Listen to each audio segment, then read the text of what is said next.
조갑제 TV 시청자 여러분 안녕하십니까. 2022년 8월 17일 오전 10시 30분입니다. 현재 윤석열 대통령 취임 100일에 점한 기자간담회가 대통령 부에서 진행되고 있습니다. 서두에 그동안에 했던 일을 쭉 설명을 했는데 아주 숨가쁘게 설명을 했습니다. 그런데 언론이 제대로 챙기지 않는 탓인지 처음 들어보는 내용도 많았습니다. 그만큼 윤석열 대통령이 일을 많이 했는데 제대로 알려지지 않았던 느낌이 듭니다. 우선 기자회견을 할 때 윤석열 대통령이 입장을 하면서 안녕하세요 하면서 고개를 숙여서 절을 했는데 이 기자들이 일어나지를 않았습니다. 기자들 대통령에 대한 존경심을 표시하는 게 바로 국가를 대표하는 대한민국에 대한 존경심을 표시하는 것이고, 미국 기자들은 대통령이 입장하면 반드시 이렇습니다. 우리 이 관례를 바꿔야 된다고 생각합니다. 그 장면이 참으로 어색했습니다. 대통령에게 경의를 표하는 방식이 일어서는 겁니다. 그런데 앉아서 대통령의 인사를 받았잖아요. 이거 좀 기자들이 자율적으로 정리를 해야 된다고 생각합니다. 지난 바이든 대통령, 윤석열 대통령 공동기자회견 때도 미국 기자들은 두 대통령이 입장할 때 일어서는데 한국 기자들은 앉아 있었습니다. 그것이 바로 잡혀지지 않았습니다. 이번에도 윤석열 대통령은 그동안에 했던 특히 경제정책, 안보정책을 쭉 나열했습니다. 말도 안 되는 소주성 노선을 폐기를 해가지고 민간 시장 서민 중심의 경제 정책으로 전환했다. 글로벌 스탠다드로 복귀했다. 혁신을 뒷받침한다. 시장이 제대로 기능하도록 한다. 그리고 민간의 자율적 창의적 기업 활동을 방해하는 1,400건의 규제 개선 노력을 하고 있다. 세제를 정상화해가지고 법인세를 정비를 했다. 반도체 초강대국 달성 전략을 추진하고 있다. 7대 우주 강국으로 나가는 전략으로서 누리호 발사 성공을 계기로 해가지고 앞으로 나사를 본뜬 우주항공청을 세우겠다. 그리고 특히 탈원전, 이념적으로 진행했던 탈원전 정책을 폐기해가지고 원전 생태계를 복원하는 데 착수했다. 나토에 가서도 세일즈 외교를 했고 원전 발주 움직임이 해외에서 감지되고 있다. 노사 문제에 대해서는 법과 원칙으로 처리를 하고 불법 행위는 절대로 허용하지 않는다. 그리고 재정 건전성이 가장 중요한데 공적 부분에서 긴축을 해가지고 전략한 돈을 서민과 약자 보호에 쓰겠다. 낭비적 위원회를 30%나 줄였다. 그리고 자유인권 법치의 이 보편적 가치를 가지고 외교와 안보에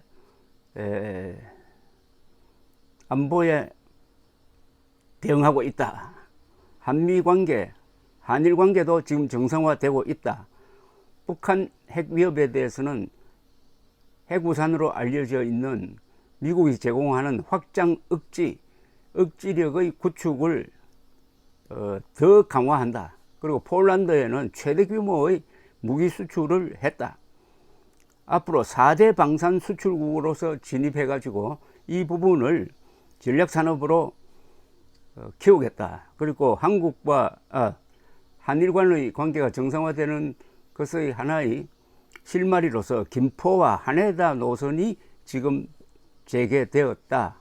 과거사 문제도 보편적 원칙에 입각해가지고 미래지향적으로 끌고 가겠다. 이렇게 이야기를 했습니다. 그러면서 기자들 질문을 받았는데 질문 중에서 좀 껄끄러운 질문이 있었습니다. 뭐냐, 이준석 대표 문제에 대해서 어떻게 생각하느냐 하니까 윤석열 대통령이 나는 선거 이후에 정치인의 말에 대해서는 별 관심도 없을 뿐만 아니라 논평을 하지 않는다. 그게 나의 원칙이다. 이런 식으로 아주 깔끔하게 정리를 했습니다. 그리고 이 여러 질문이 지금 나오고 있는데, 인사 문제에 대해서는 어떻게 생각하느냐에 대해서는 인사에 대한 이 점검을 하고 있지만은 그냥 지지율을 회복하기 위한 그런 식의 인사는 안 하겠다라고 했습니다. 동시에 이틀 전에 발표했던, 경축사에서 발표했던 대북 비핵화 로드맵에 대해서는 북한이 비핵화를 한다는 것을 전제로 하고 담대한, 사실은 북한 용어인데 담대한 지원을 하겠다는 말을 되풀이를 하는데, 체제 안정까지 보존해 줄 수 있느냐는 취지의 질문에 대해서는 체제 안정은 우리가 할 수 있는 게 아니다. 다만 북한에 대한 현상 변경은 하지 않겠다라고 했고, 외신 기자가 비핵화가 불가능할 때는 핵 보유로 갈 수도 있느냐 하는 데 대해서는 NPT 체제는 세계 평화에 기여하므로 그것을 변경할 생각은 없다. 그러나 북한의 핵 위협이 점점 심해질 때는 확장 억제, 즉 미국이 제공한다는 핵우산을 더 강화하고 새로운 모델을 생각할 필요는 있을 것이다 라고 했습니다.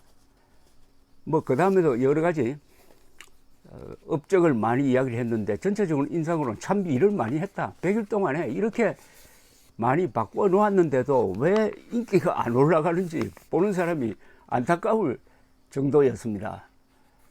그건 아마도 홍보에서, 감성적인 홍보, 이 부분에서 좀 약해서 그런지 아닌가 생각되었습니다. 이번에 윤석열 대통령이 한 10여 분 동안 쭉 자신이 한 일을 나열했는데, 저는 아주 귀담아 들었지만은 일반 국민들이 들으면은 또 시정연설 같아서 가슴에 잘 닿지 않을지 모르겠습니다.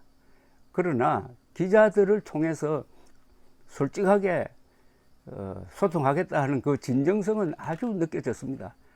그러면서 기자들과 자주 만나는 것이 결국 국민들과 소통하는 것이다. 기자들을 잘 대우해 주겠다. 기자들과 자주 만나겠다. 이런 이야기를 했습니다.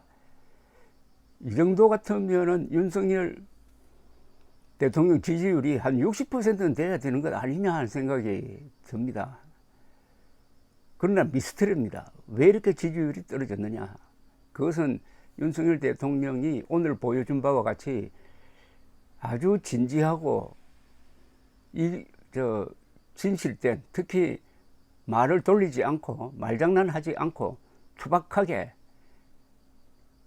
말하는, 이게 제대로 전달되지 않은 사실 아니냐 하는 느낌을 받았습니다. 지난 100일 동안에 했다는 이야기 중에서 머리에 남는 게 어떻습니까? 참 많습니다. 한미군사훈련 재개됐잖아요. 그 다음에 탈원전, 그 다음에 원전 산업의 복원, 한미 관계의 복원, 그리고 한일 관계를 더 이상 과거사 문제로 하지 않겠다. 과거사 문제로 발목 잡도록 하지 않겠다. 그리고 무엇보다도 이른바 소득주도 성장이라는 말도 안 되는 경제정책을 폐기했다. 그것만 해도 사실은 어떻게 보면 천지개벽의 변화를 지금 가져오고 있는 것 아닐까 하는 생각이 듭니다. 그러나 언론은 그런 정말 중요한 문제는 제대로 안 다루고 아주 말실수라든지 뭐 내부 총질 등등 이런 발언을 가지고 보도를 하다가 보니까 실제와 알려지는 것의 차이가 너무나 심합니다. 윤석열 대통령은 내가 이런 많은 일을 했는데 어떻게 국민들은 알아주지 않느냐라고 매우 섭섭하게 생각할 것 같은데, 그 제대로 알려주도록 하는 게 실제와 국민들이 아는 것이 일치되도록 만드는 게 거의 홍보의 기술임을 더욱더 아마 실감했을 것이라고 생각합니다. 우리 국민들도 오늘 이 100일 기념 기자 간담회를 통해서 국민들도 윤석열 대통령을 좀 알아야 되겠다 하는 그런 노력이 있어야 되는 것 아닙니까?